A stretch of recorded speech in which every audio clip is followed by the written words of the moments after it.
Rise and Shine Rwanda is Thursday the 2nd of April.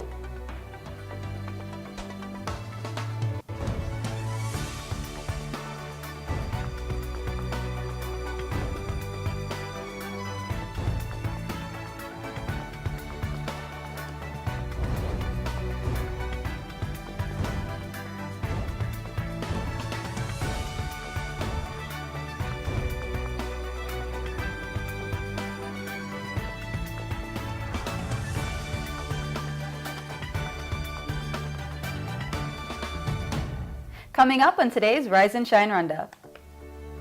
All about quality control. It's certified. You'll want to see this story. Fidelis trades thoughts with an enterprising group of women. And as always, this week's new release and cult classic in the movie review. Good morning, it's just after 7 o'clock in the morning and you're watching Rise and Shine Rwanda with me, Makeda Mahario. And me, Regis Isheja. Over the next hour, we'll bring you all the latest news, sports, and lifestyle headlines from here in Rwanda and around the world. And the Rise and Shine team are here in the studio. Arnold, what's going on in the world of sports? CAF Champions League this weekend, the NBA, the playoffs, we're a fortnight away from the playoffs, and the big one, Arsenal vs Liverpool, weekend Premier League fixtures. All right, I cannot wait to hear. We got to talk about basketball, you and I. I can't wait. All right, and the money, what do you have for us? Well, in the money today, the women are bringing in the money. We get to learn about women involved in cross-border trading. Really good stuff, very inspiring. Okay, all right, I'm not mad at that. All that and more still to come, but first, Rise and Shine story of the day. Whether public or private, all roads lead to the Rwanda Standards Board for adoption at national level. The board undertakes everything pertaining to standards, inspection, testing and certification. The aim is to reach socio-economic growth in a safe and stable environment and facilitate exports of Rwanda products. But what's a typical day at the RSB like? And what have they achieved so far? We had to find out. This is the only institution with powers to define national standards. The Rwanda Standards Board. It's governed by a board of directors composed of major stakeholders from the government, industry and academic institutions, as well as consumer associations. When it comes to respecting regulations, you have to come here. Whether private or public, they'll take care of it and make sure the regulations are respected. They are the Rwanda Standards Board.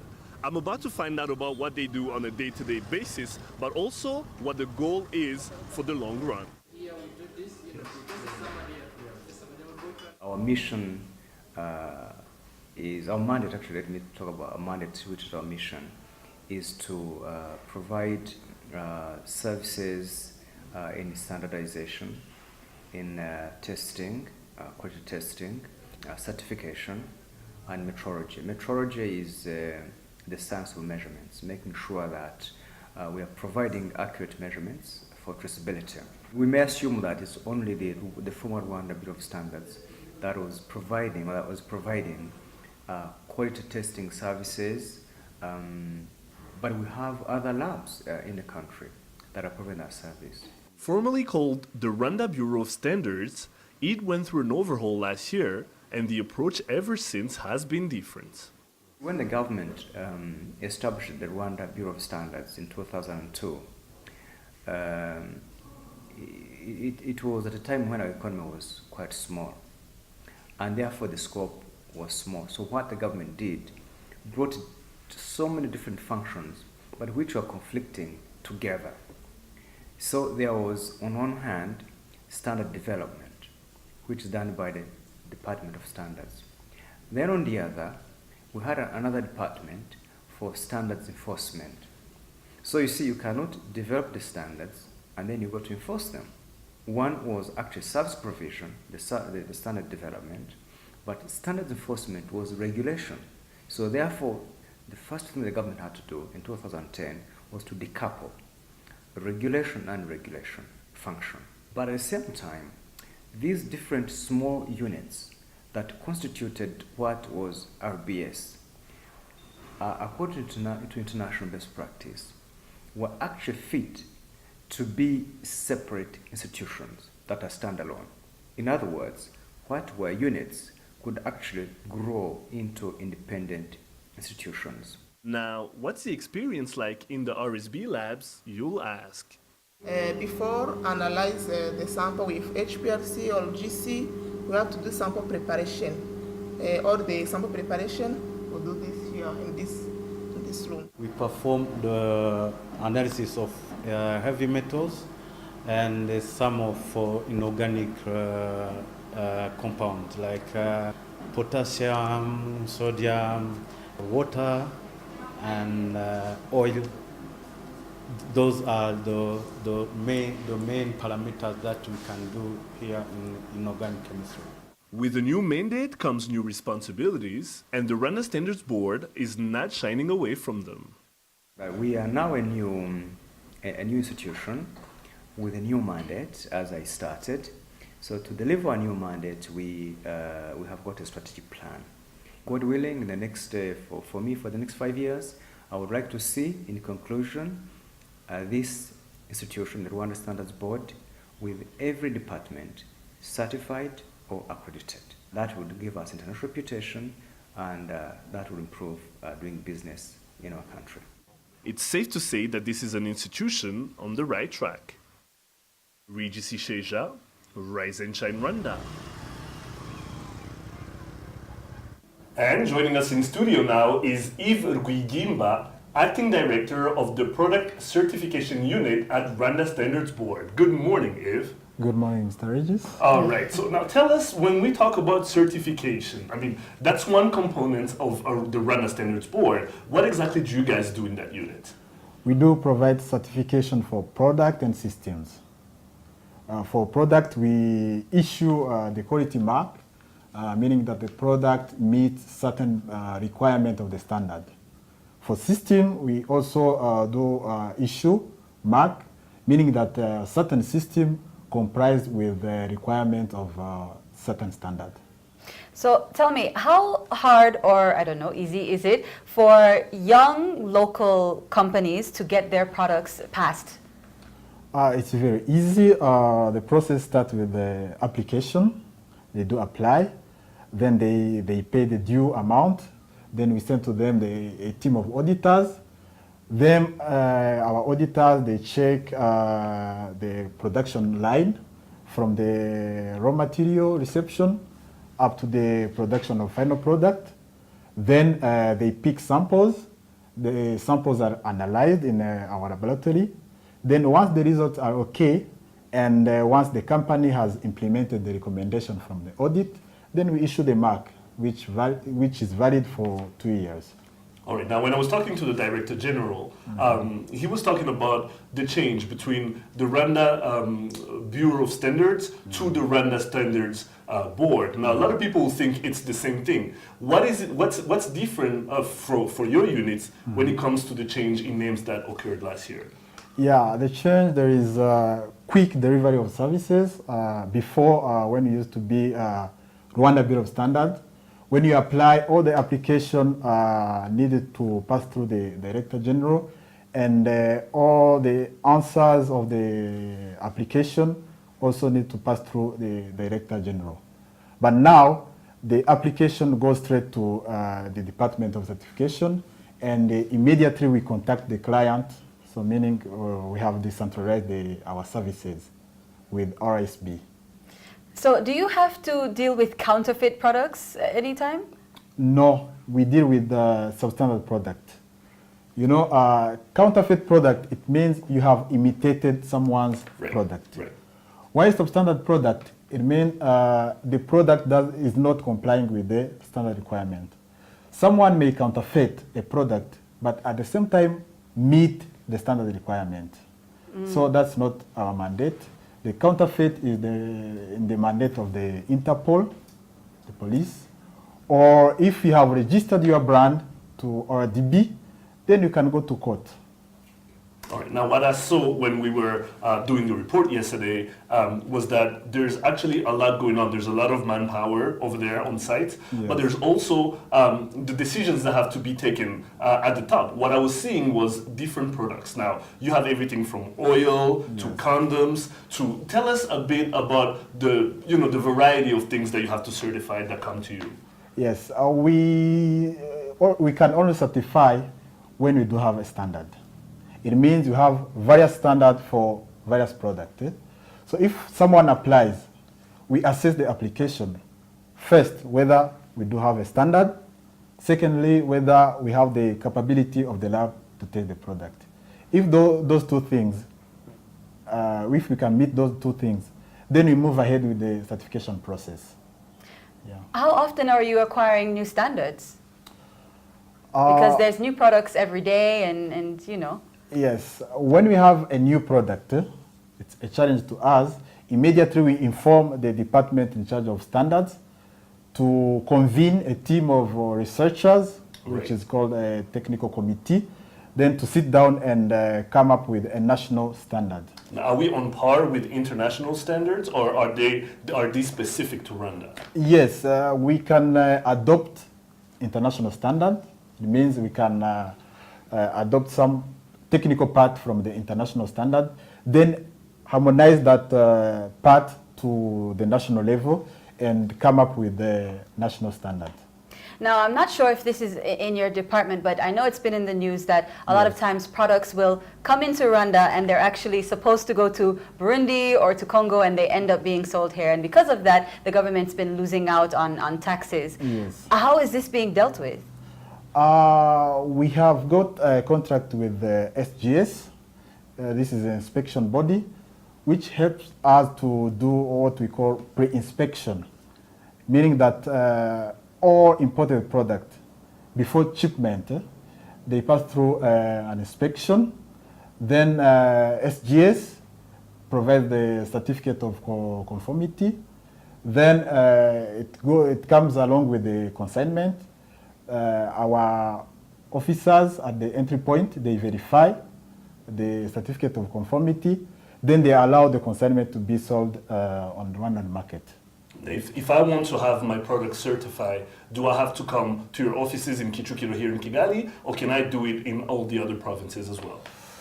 So far, you deal with the headquarters at Kicukiro, but we have also officers at the border post. If you are near to them, you can give them the application, then they inform us. Right. Again, recently, we have launched ePortal, that is an electronic system of receiving application through our website electronically. Right. So no need of coming to us. You can do all the application, we assess the application, you can pay the amount fee.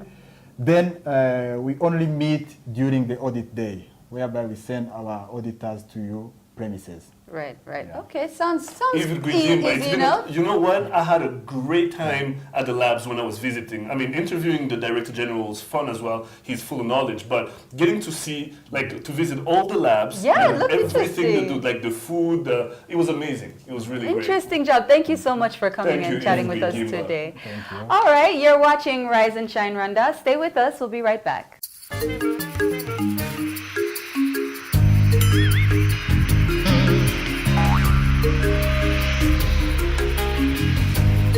Connect to Lusaka 3 times a week starting 27th March. Enjoy comfort and safety at affordable fares to 17 other destinations across Africa and the Middle East. Fly our dream to the heart of Africa. Welcome back to Rise and Shine Rwanda. Business now, as I call it, the money. Fidelis Karangwa has the details.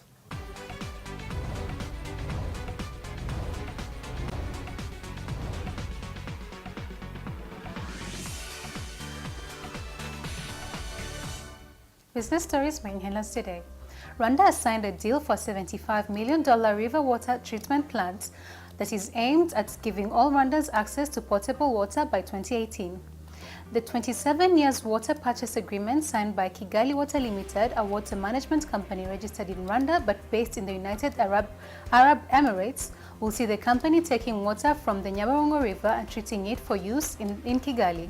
It's expected that this project will take approximately 2 years to be completed and will solve the scarcity of water problem, which is one of the biggest problems in Kigali.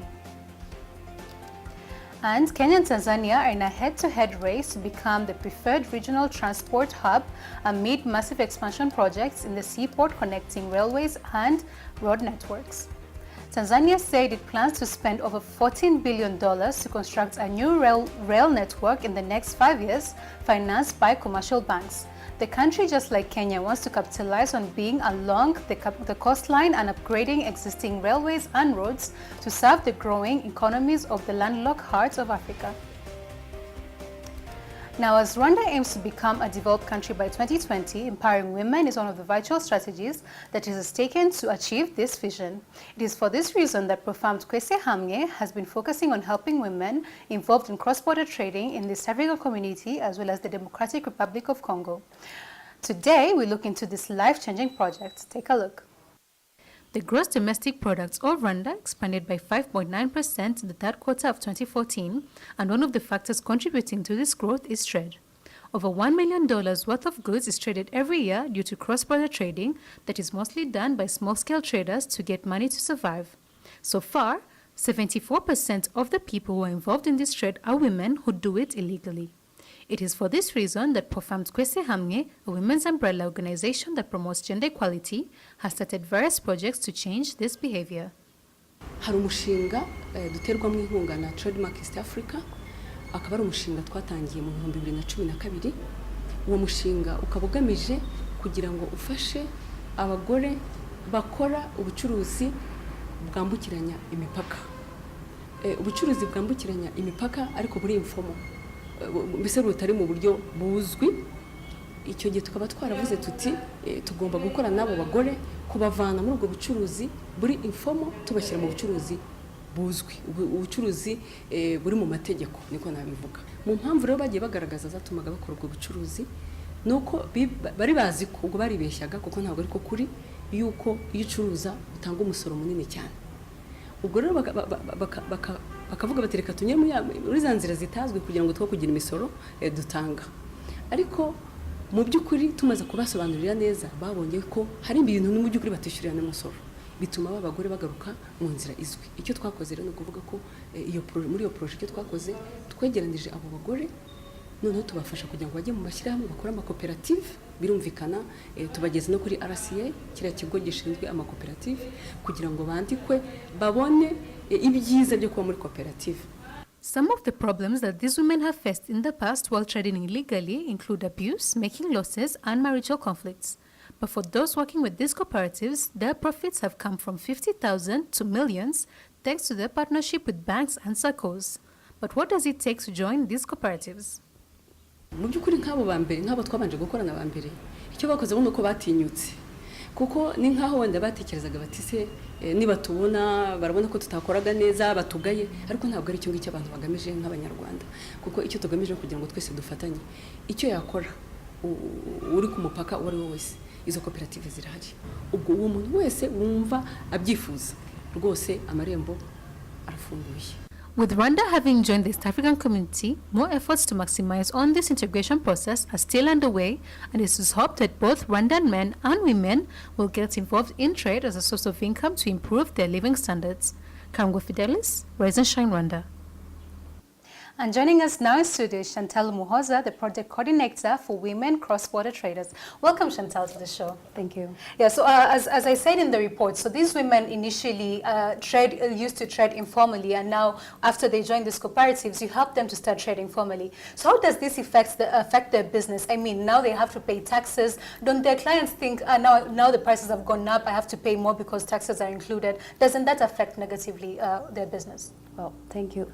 Actually, it doesn't, because any kind of formalizing of business may have some advantages or disadvantages. But for these groups of women, mostly it's advantageous for them, because if you look at how they used to coordinate the business before, how they used to conduct their business before, and how they are now, we can see some changes. Because it's not only the trade that they were dealing with, but they also had challenges or issues that were affecting them, specifically as women.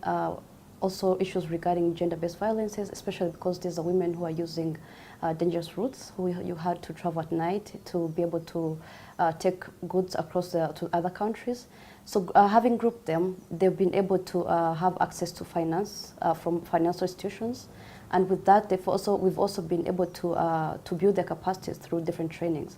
So as for them to be in groups or to formalize, it's been more advantageous and helpful for them regarding cross-border trade. Mm-hmm. And so what are some of the biggest challenges that you have to face every day while dealing with these women? Well, like I said, these are women who used to trade most of them in illegal products, using illegal different ways to pass to other countries. So these are women also who are less educated. They're not highly educated. So being able to build their capacities, teaching them about business, bookkeeping, finance, accounting, and all that, you really have to start from the basics. So building their capacities has been difficult, but it's been possible. Also, putting them into cooperative, it means they have to have the skills to manage the cooperatives, to run them, and all that. So these are some of the challenging issues we've had with regards to formalizing these women into the cooperatives, but I think with the time things are going on smooth and it's been possible. So the challenges are being overcome so far. Mm-hmm. Yeah. So during your conference or workshop that you had about 2 days ago, I noticed that you had women coming from Rubavu, from Rusizi, different areas of the country. But how far do you guys reach? How far does this project reach? And how many people have you been able to help and with this project, basically? Well, under the project that we're working from Profarm to Samwe, for now we've been able to work with more than 400 women to put them or to sensitize them into joining cooperatives. That's in 5 borders of the country, in Bugesera, Burera, Chanika, Nyagatare, and Kajitumba. But now we plan to expand to go to other areas, especially with DRC, with the Democratic Republic of Congo. Because with the recent activity that we had was setting up forums. We want to set a platform where these women can voice out their issues, because they still have issues. Under this project, we don't only build their capacities, but we also aim to do advocacy for the issues that they are still facing at different levels, be it at the country level, at national level, or at regional level within the East African community, for example. So this activity put together all 26 cooperatives in the whole country, and they were able to put up forums at provincial levels and national levels as a way to continue advocacy for the issues that they're still facing. So now I know you're working with men and women as well. There's also, there's women and men as well in this cooperative, although the women are more.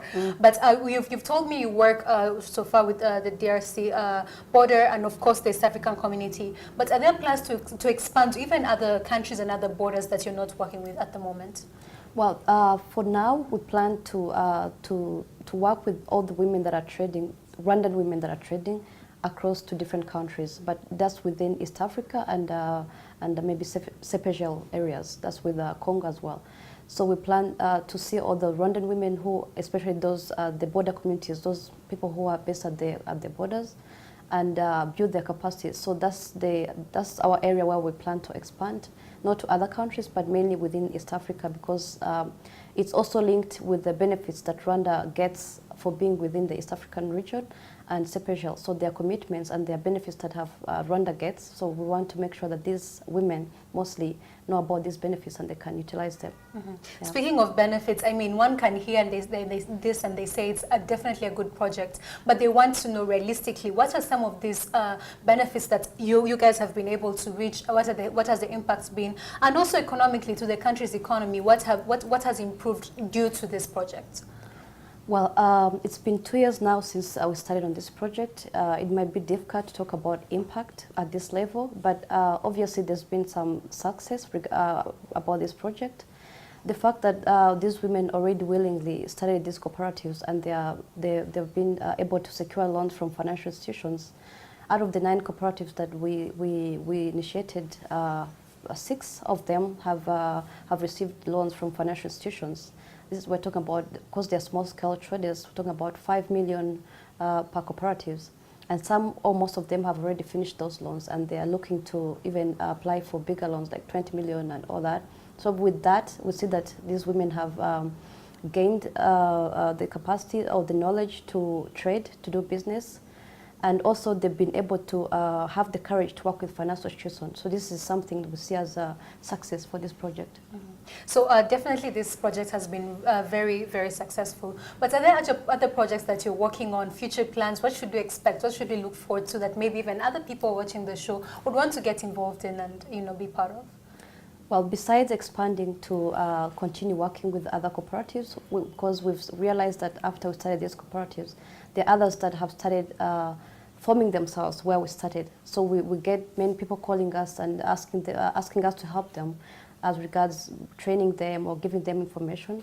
They just form themselves and they said, we had Profam is working with women, so they do that. The fact that they do that, this is something we want to, that gives us the idea that women out there who've been doing cross-border trading, they need this kind of support and help. So we want to expand our work, and then besides that, we also want to continue partnering with other organizations or the government institutions to see that we can together talk about sustainable solutions for these women, regards maybe linking them up with the markets, for them having able to benefit from infrastructures that are being put in place like markets and maybe roads and all that, so that their businesses can improve. So we plan to expand, to continue advocacy, to see that all the commitments from the government within the East Africa have been put in place and implemented. So this will go on, and we hope it will be successful as well. Mm. So basically what you're saying is very soon, obviously these women initially used to be small scale. Now are they trading to a level where we can say they can even compete with other traders that are not in Rwanda, that are in the East African region? Would you say they're at that level right now? Well, not yet, but we see ourselves heading there. We see them heading there because actually that is the final outcome we'd love. We want to see that these women become very competitive within the East African or even beyond. So we see that it's heading there, but we can't say we're yet there. That's why we need to continue work on this and hope that we can see this become successful in the end. Mm-hmm. Thank you very much, Chantal, for coming to the show. Yeah. Well, you're up to date today's business headlines. Sports news coming up next in just a minute with Arnold Kwizera. Welcome back to Rise and Shine Rwanda. Time now for your sports news. I'm Arnold Kwizera.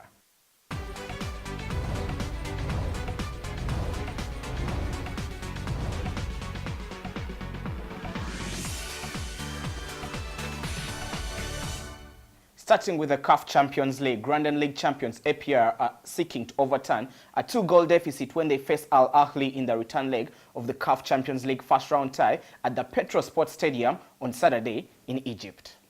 APR head coach Dusan Duje Suljagic is optimistic that his side can eliminate the 8-time continental champions who will be playing at home in a stadium without any fans following a recent decree by the Egyptian FA to ban fans from football games after 25 fans were killed during a clash between police and fans after a high-profile game between Zamalek and ENPPI last month.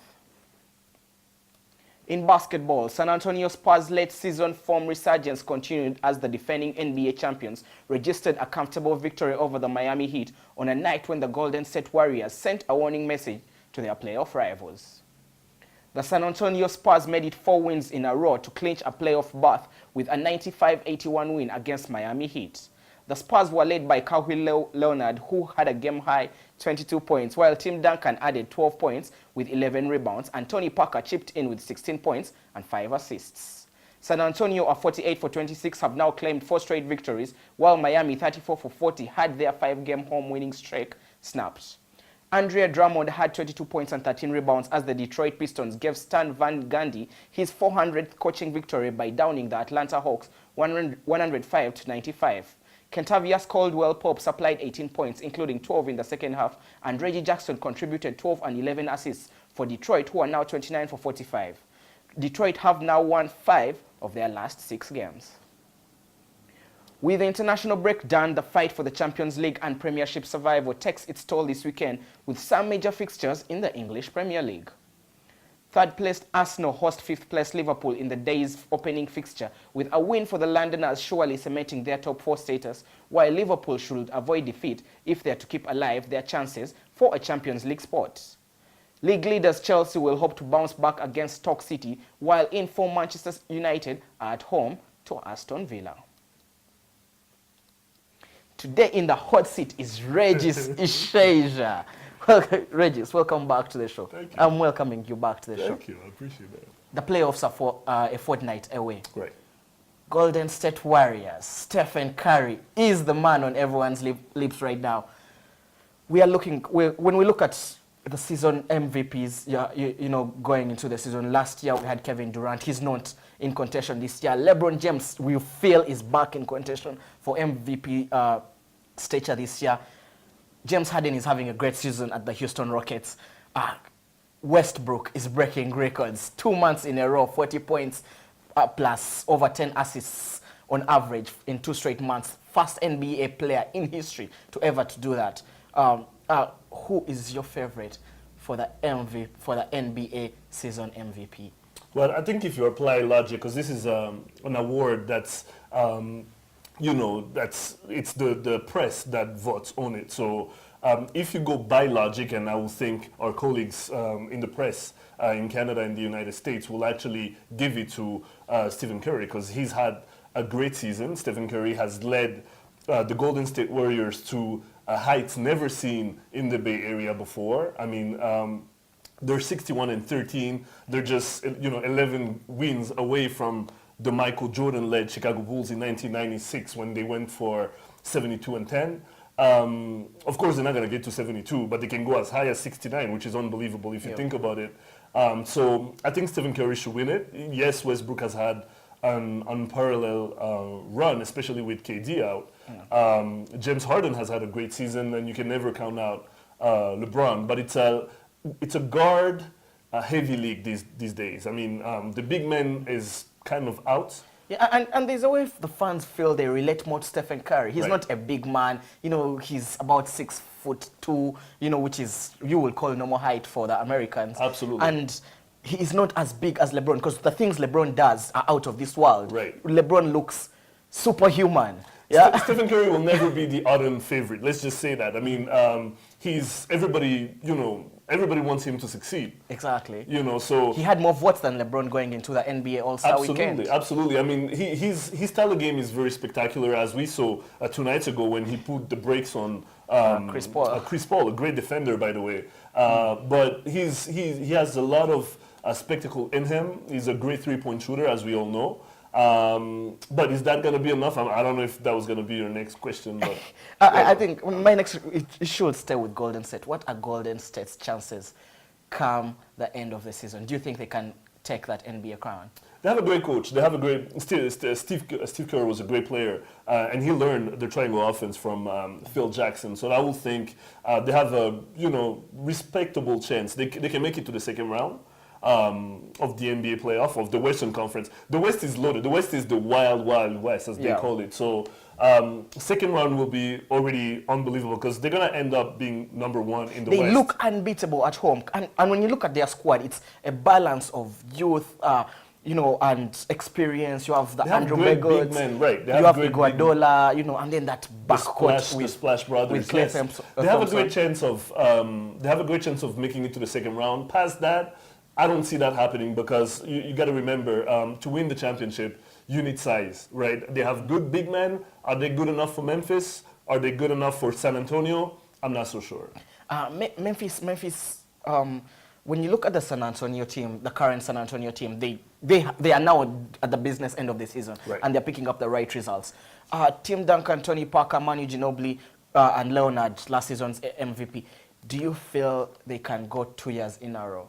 You know what San Antonio reminds me of, Arnold? They remind me of the kid in class who lets everybody have great grades during the year. Beginning Then of term, right, when it comes to the midterm. third term of the year, they start waking up, and they wake up always at the right moment, at the right time, and they end up acing the exam. The Spurs are coached by Greg Popovich. If you know anything about him, he plays a lot of mind games, right? So at night, at times when these great channels have these matchups ready, like San Antonio, Cleveland, or San Antonio, Golden State, he'll race Tony Parker or Tim Duncan, all the whole big three with Manu Ginobili. So I don't think the San Antonio of this year is the same as it was the year before or 2 years ago, but I will never bet against the Spurs. If I was to put my money on any team at this exact moment where everything looks, nothing is clear at the moment. Anyone can win it. There's no crystal clear favorite this year as they were, 2 years, a year from now when we had LeBron in Miami with D-Wade and Chris Bosh. I mean, this year, Golden State can go far. You can make the case for Memphis, for Cleveland, for Atlanta. Dallas. For Dallas, absolutely. And, Houston and so on and so forth. But to me, knowing that all that matters is who's left standing in June, San Antonio is the team to beat. So when we look at what you would call the boring East, you can't believe Brooklyn Nets with that, what you would call a terrible season, sixth in the East, I think. In the East, if you think about it, I mean, anyone can win it. That's how bad the East is. Cleveland, Atlanta? I mean, if you think about it, you go from 1 to 5, and the gap in talent is not that big. I mean, Atlanta and Washington can square. Cleveland and Chicago. The Hawks have been the second best team in the season. Give them some credit. Yeah, but they get to play. They get to play more games against Eastern Conference teams than they get to play against. It's different. Yes. I mean, the record doesn't reflect. I mean, the 8th team in the East. Like, if the playoffs were to start right now, the Brooklyn Nets will make it, and they're at 33 and 40.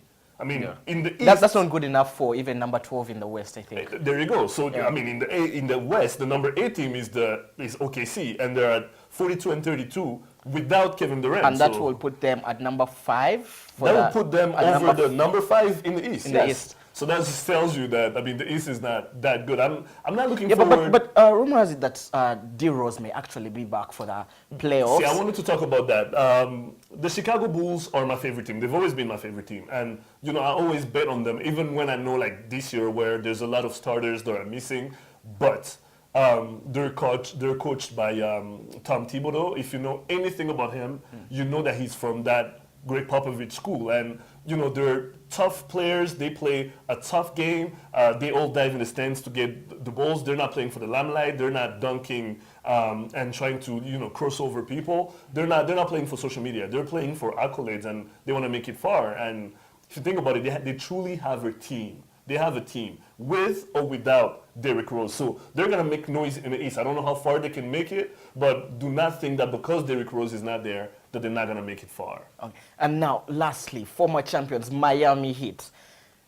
Dwayne Wade looks like he has been keeping his knees on ice, and with the past 5-6 games, his form is back. He's picking up 40 points, he's picking up 32, he's picking up 25. Do you think D-Wade can lead them to another championship? Absolutely. Well, not championship. Let's calm our aspirations here. But I think they can make noise in the East. And the reason being, we talked about how weak the East is. Now, remember, we talked about Tom Thibodeau, we talked about Greg Popovich. Yep. Pat Riley is a great motivator. Yeah. And if you can have Eric Spoelstra get that in Dwayne Wade's head, who's a veteran, who's won multiple championships before, they can be formidable. I mean, think about it. They have no Chris Bosh for the rest of the season. Exactly. That's the big problem. It's size right now. But if you think about it, they have the World Deng. They have the World Deng. They have Goran Dragic. Yeah, and that was a great trade for them. That was a great acquisition mid-season. Yeah. And if you think about that, having those two, and then having Dwayne Wade, who's not suffering from anything, no knee, no ankle. I will say Miami. Mr. Big Shot, Mario Chalmers. You do not want to face the Miami Heat in the first round of the NBA playoffs. Let's just say that. I mean, on paper, they don't look that formidable, but never count Dwayne Wade out. That's where you have it. Regis's money is on the Golden State Warriors. No, it's not. No, it's not. Regis has put his money on San Antonio Spurs. Yes. My money is with the Golden State Warriors this year. I'm not a fan. Regis will be right back with Makeda with the latest news headlines. Welcome back to Rise and Shine Rwanda. Let's take a look now at news making headlines here in Rwanda and around the world.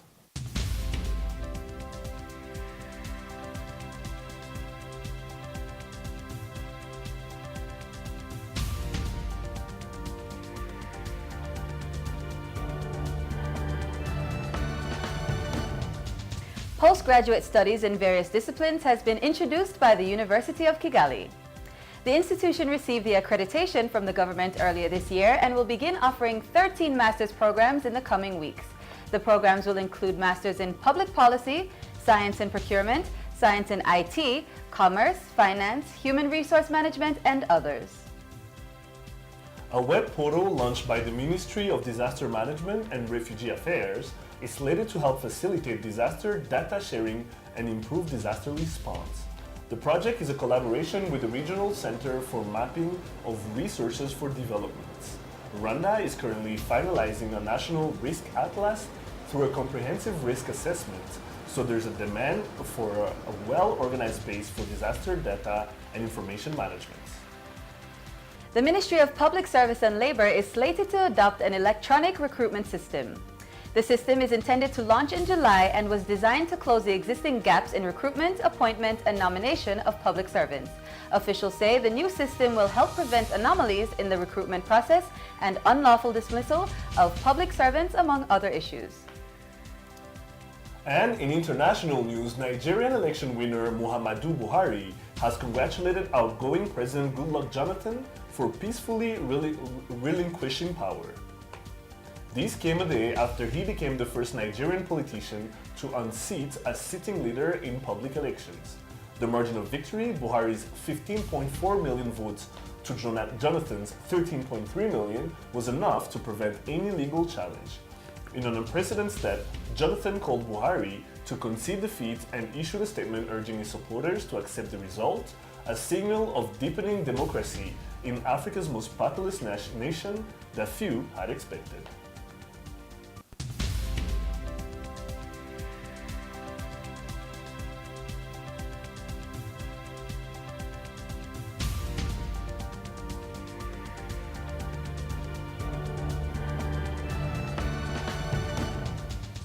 Okay, lots more still to come. Lifestyle is up next. Plus, we take a look at what's hot right now in our daily debate section, Hot Topics. We'll be right back.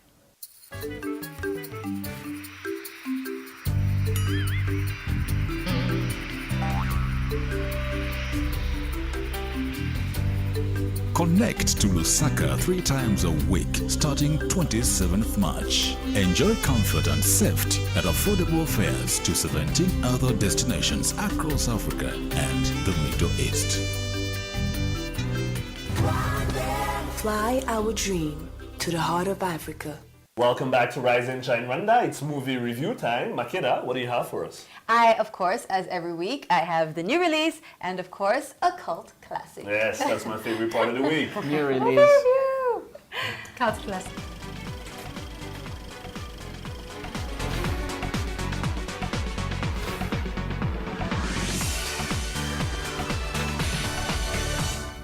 Alright, it's movie review time, one of the best times of the week, especially for us film lovers out there. Now let's start with the first movie. It's, of course, the new release, okay? So let's just watch the trailer and you'll see.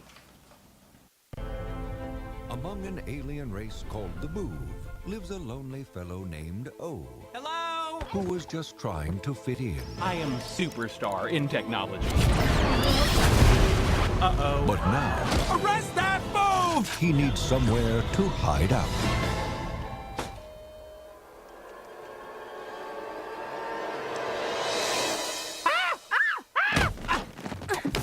Can I come into the out now? No. But I can. You are just having to take away the piece of wood. Okay, so as you can see, that is a fun family movie, a new animation. It's actually very star-studded, believe it or not. The voice of Tip, the little girl, is Rihanna, and then the little alien is Tim Parsons. If anyone watches, any TV people watch The Big Bang Theory, yes. He's Sheldon. All right, there's also Jennifer Lopez and Steve Martin who are starring in this movie. So it's star-studded. It looks like so much fun. It does. Everyone can watch it. Easter movie. Yeah. Easter weekend. Take your family. Yeah, so definitely going to be a lot of fun for everyone who wants to go, you know, even if you want to go on a date, whatever. I mean, I feel like it's fun for everyone, right? I personally love animation movies. I'm like an animation movie zombie. So I definitely have to watch this one. It's really, really good. Silly.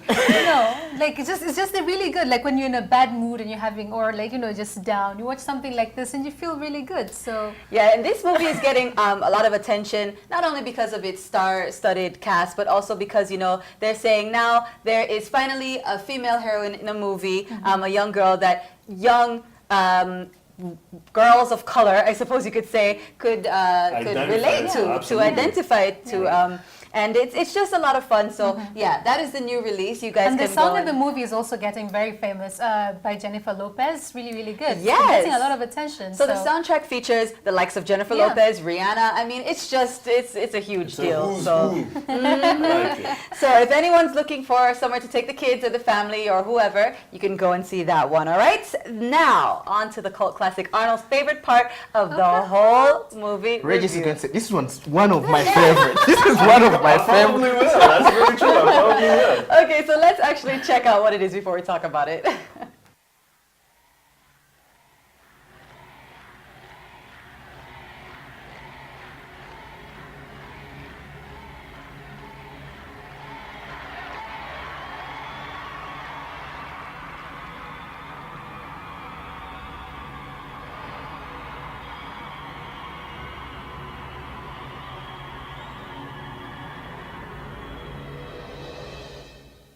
Warner Brothers is proud to present the extraordinary story of a girl with a talent that would come to touch us all. It is Selena. Someone found the letter you wrote me on the radio. But they said it loud to sound on the radio. Como La Flor from Selena y Los Dinos, which had just skyrocketed to the #1 spot. I love you, and I'm very proud of you. With every triumph He is so cute. But Mom, you can't tell Dad. came heartbreak. You don't think I know who you are? I come from the streets. I know what a bum musician is. I'm not gonna stop seeing him, Dad. I'm not gonna have this in my family. He's such a good friend. And with every success You know, we got a problem. It's Yolanda. came the risk of betrayal. Selena, I'm worried. I would never take anything from Selena. It's a party here on the set. You guys are missing out. I'm just saying. There's an emotional part here. I mean, how can you not be? That was in 1995. And it's one of your favorites? It wasn't 1995, but we'll find out what year it was when we say the movie question, Regis. So the movie question is coming up soon. But as of right now, it was years and years ago, and let's just take solace in the fact that it was one of Jennifer Lopez's breakout movies. So This it was is a while what back. I mean, there's like 2 or 3 movies that came out before this where people got to know who she was, but this is the one that put her, like, she became a box One of the big box ones. office, like, huge actress. And then I remember this was around the time when Madonna did Evita. Oh yes, So that was another musical. It was right. It was starting to become. So the movie is actually about for our Arnolds out there. The movie is actually about a big pop singer called Selena, and she was actually very huge in the 90s. Was she Puerto Rican or Mexican? Yeah, she was Mexican. Right. She was kind of like a rising star, and unfortunately she met her demise very early. She was actually killed by the president of her fan club. So this became like a huge story worldwide because not only because she was loved, but based on a true story. It's based on a true story. Yes, yes. You guys are all emotional about So actually, earlier this week was the 20th anniversary of her death, Selena's death. So yeah, she was loved worldwide, and then the trial became huge. People were calling it the trial of the century because, you know, it was her biggest fan who ended up, I mean, you have to watch the movie, Arnold, but everyone out there. O.J. Simpson, do you know who O.J. Simpson is? I know, that's sports-wise. I know what O.J. Oh yeah, that's a sports thing. You know what, well, after doing Selena, like, she became so big, and then she said a lot of Jennifer Hollywood... Lopez? Yes, Yeah. a lot of Hollywood producers and directors were typecasting her because they thought she could only do the Latina actress. So that was not. Well, but then again, this was like a really huge movie because I mean, it sets like a path for Latin American women and men in Hollywood, because Selena did that for them and they just followed in the footsteps. I think she was an amazing person. Yeah, Definitely. The only reason Fidelis knows that movie is because she's a romantic. Otherwise, she was. So what's wrong with that? Why say you like it's a bad thing? Mr. I mean, she knows what it is. You know, I think Arnold is going to do the next movie review. So this movie, like the last one that we just watched, Home, this one is also starring, obviously, Jennifer Lopez, but also another huge actor, Edward James Olmos. Right. So it's another one that, you know, had a lot of big people in it, and it made people emotional because, you know, I mean, people really loved Selena. So, yeah, there you go. That is our cult classic. For Arnold to do a movie review, isn't that, Arnold doing a movie review, isn't that an oxymoron? Like, he loves movies, he just doesn't like good movies. Okay. Arnold. You guys are always giving out your age on the show. We're saying we watched this in 95. And you don't think you do? Okay, anyways, so now on to the movie question. Of course, now, before we move on to Hot Topics, as always, I have to give out some free movie tickets. That's just how I do. So, for this week, all you have to do is tell us which year was the film Selena released. Was it A, 1996, B, 1997, or C, 1998? Not 1995 like what Regis was saying. Close. Okay, so email or tweet us or Facebook us the answer, and the first person to respond will win 2 movie tickets and to see any movie of their choice at Century Cinemas, all right? So I'll be announcing the winner on social media, so definitely look out for that. Again, the question is, which year was the film Selena released? Was it A, 1996, B, 1997, or C, 1998? Now don't ask move. Me for the answers. Don't ask me for the Don't move. Hot Topics is up next.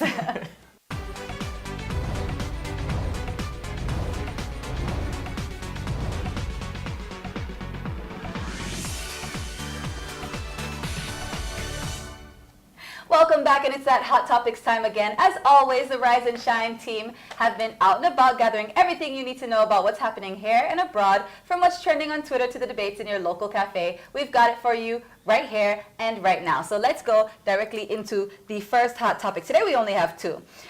So the first one, I'm surprised I'm even bringing this up because it's so not my thing, but it's definitely a hot topic. So apparently the APR coaching staff fought with the referee after they lost a game about 2 weeks ago. Now, punishment for this violation was supposed to be announced this week, but for some reason, FOAFA is kind of delaying, and there's some rumors now around as to why they are delaying.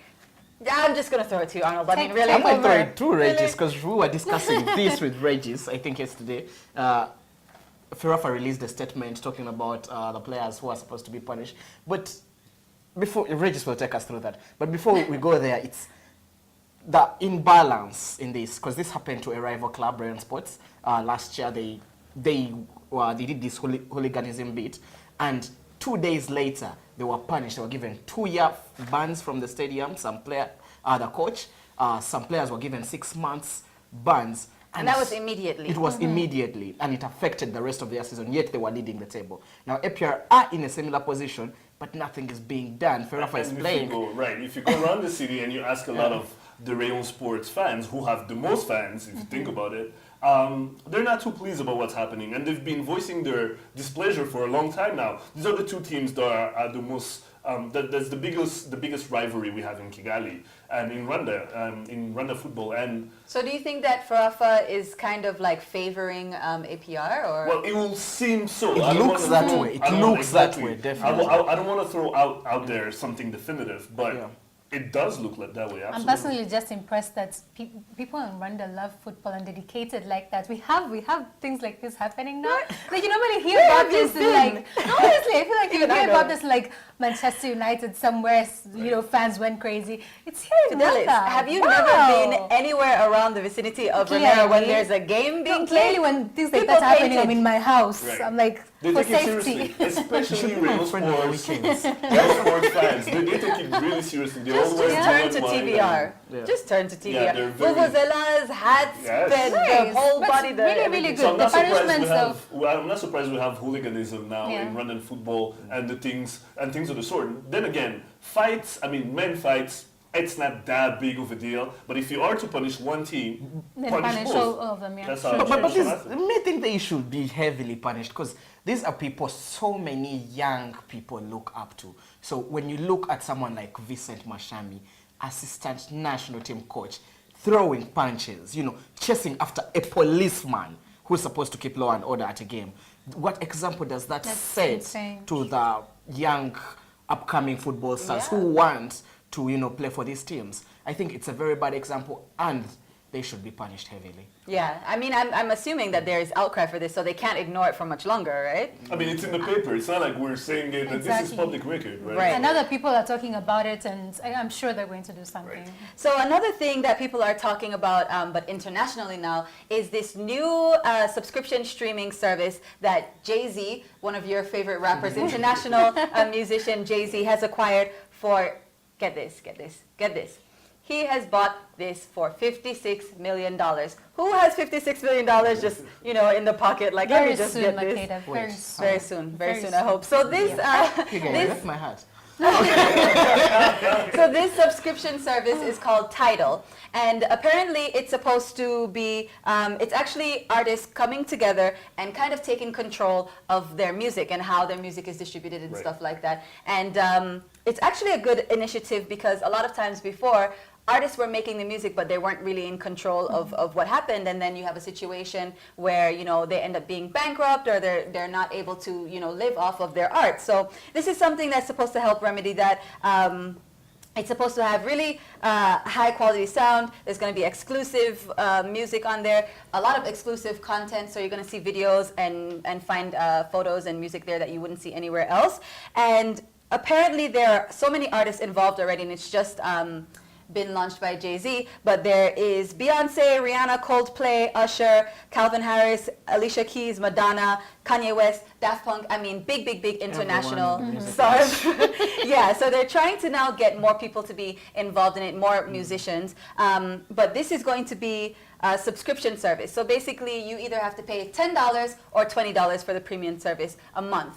And that's for unlimited access to the thing. And you get streaming for musical mixes and this and that. You can just, use it for whatever you want. I think it's high time something like that Yeah, happens. absolutely. And Definitely. it's going to be great. But the question comes as to how are people who love music but simply cannot afford to be spending $20 or $10 a month to see their favorite videos or whatever it is. And also, if you have to have a credit card, maybe there are countries where you don't have a credit card. So there's different things like that. And it's kind of now to see whether or not other artists in the industry are going to sign on for this, because we have the big ones now, but is everyone else going to sign on, especially now that YouTube's not going anywhere or anything like that. Regis's words, back in the days, people used to buy CDs. Yes, they did. Yeah, and artists used to make That's money before we were off- spoiled by the internet. though. Exactly. So we are back in the days on the internet. I Yeah. think But I it's something. I mean, they do similar. deserve to be compensated Exactly. for their money. I But I also feel like definitely. cases like of recent, there's this case with Robin Thicke and Marvin Gaye's family suing them for using the beats of the bloodline and all this thing. It's just, I feel like if with a platform like this, cases like those will be reduced. And if you use someone's soundtrack or something on your song, then they'll definitely get to know about it. They'll definitely get to see the benefits. I mean, get some of the profits that you'll be making. It's just cases like this will be reduced, and yeah, we should learn to pay. I was hearing about copyright in Rwanda and encouraging artists to do copyright. I think this is really good. Exactly. So do you guys think that this is something that should happen or that could happen here in Rwanda? It should. Like, do you think that the musicians should come together and say, let's make this one platform where everyone can find our music? Because now there are a few websites where you can find Rwandan music, but it's not that easy. And even the websites that you can find the music, you hear sometimes a tag over it, or it's not the best quality, or whatever it is. So do you think this is something that should happen here? I think it should happen, It but should. our musicians should start from the ground, form an association. Right. You know, with the association, they can push radio stations to pay them for their music. But that means they also have to produce quality music. Exactly. You know, so it will help both sides. They will step up the quality of the music, and they will benefit more from their arts, you know, because it takes time to make these songs. And money Yeah. that they can't get without, you know, platforms like this that people will be paying for to get their music. I feel like it's going to be a win-win for everybody. But We the want other thing good we have music, to we want remember- quality music, right. we should That's pay for it. That's what I was going to talk about. It's about qualitative music versus quantitative music. On the internet now, you have a lot of free music that's out, and it's easy to, to listen to and dispose, right? So the recycle bin has gotten bigger and bigger because you keep less than what you actually listen to. Right. As opposed to back in the day, as you were talking about and Arnold referred to, where there was more good music and then there's some that you put in the recycle bin. There's an article that I'll be tweeting a bit later on that refers to that, where Jay-Z was talking to Billboard magazine, and he talks about the reason behind this. So there's a monetary reason, clearly, because the labels were making profit, were profiting Right. largely from this, but from the industry. But at the same time, there's also the quality that has really gone down. I mean, the Right. music is not what it used to be. And he says by doing this, you can now release a song that's 18 minutes long, or you can release a song that's 10 seconds long. It's all about what you want, as long as you have a following, a core following. And now, these artists that you mentioned, we don't have to go through the list again, they're artists that they have a real career. They're Right. not, they I don't have one definitely hit, agree. and then they're out. I think definitely, it's an amazing initiative. Hopefully something like that happens, here in Rwanda. For our people. Absolutely, and I'm looking forward to seeing some higher quality content coming out from both ends. And hey, you never even know. Maybe some Rwandan artists are going to be on Tidal. Maybe I'll be on it. Yeah. She now wants a music career. Yeah, okay. I need to make money. I'm sorry. Don't underestimate our money, girl. Thank you. Okay, by the way. Now, don't forget, we love to hear your thoughts, comments, and feedback on what we're talking about here on Rise and Shine Rwanda. Tweet us at Rise and Shine RW. We're always looking out for you. Like us on Facebook and send us ideas for program, or tag us. Check out our Rise and Shine Rwanda YouTube page, where you can catch all the shows and reports we upload daily. Find us on Instagram, Rise and Shine RW. Follow us and, check out our photos. Or check out our Rise and Shine Rwanda website. Well, that's all the time that we have for today. But again, remember that we love to hear your feedback, so do let us know if you have any ideas for the program. You've been watching Rise and Shine Rwanda with me, Makeda Mahario. And me, Reggie Sisheja. We'll be back here, same time, same place tomorrow, so do join us then. But for now, from the two of us and this beautiful team over here, have a great day. Bye. Bye-bye.